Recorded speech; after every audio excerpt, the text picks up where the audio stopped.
criticism, skepticism.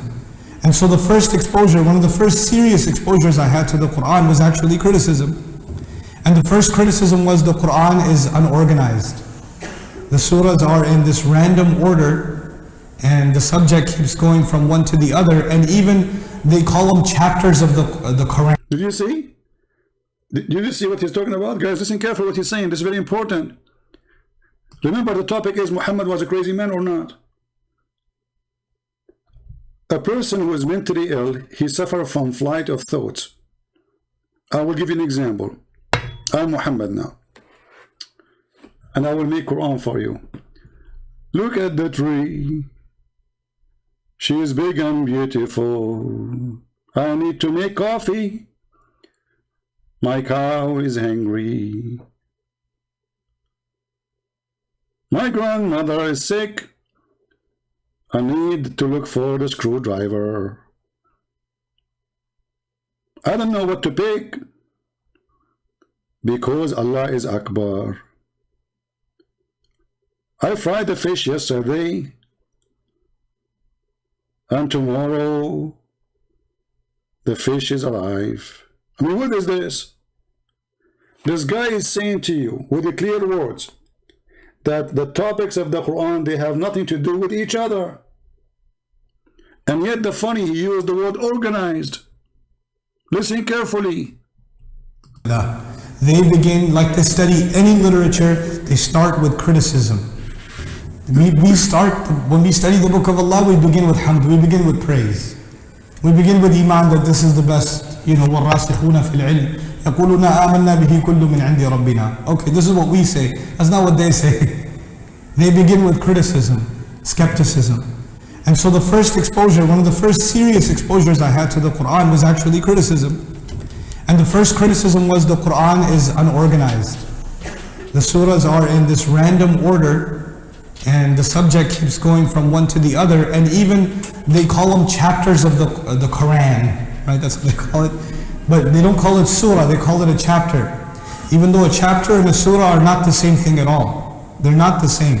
I personally don't agree with the translation of surah as chapter. I don't. Because there's a certain standard in literature for a chapter. A chapter has logical points that are made in chronology. And if a chapter, like chapter 5, is going to repeat something from chapter 3, they won't do it the same way. They'll just say, refer back to chapter 3. See? That's what chapters do. They're built chronologically. The other thing about chapters is you cannot begin a book with chapter 12. You can't do it. You have to begin with chapter what? 1. And 1 is the first thing the author writes. Then the author writes 2. Then the author writes 3. Then the author writes 4. And even the student has to study chapter 1 first, and then 2, and then 3, and then 4. But when the Quran was revealed, the first surah revealed, اقرأ بسم ربك الذي خلق. Where is that in the Quran? Is that in the beginning? That's all the way at the end. So if you're studying Quran right now from the beginning, you're going to read the first revelation at the end of your journey. It's very different. So then the order is not even the order in which it was revealed. It's not chronological. Hold on. The order of the Quran the Muslims they have today is not even the order it was revealed. Do you hear it? That means the Muslims agree that they corrupted their book. Because if this is a book from God, and God, He sent it in certain order, who are you to change it?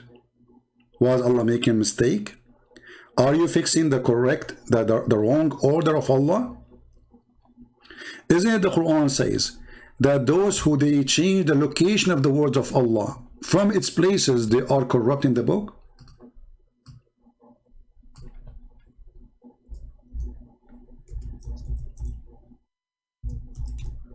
And this is the verse in the front of us.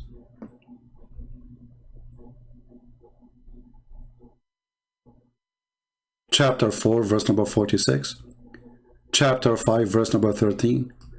Chapter 5, verse number 41. All of them saying the same, that those who do corruption is those who change the location of the words from its place.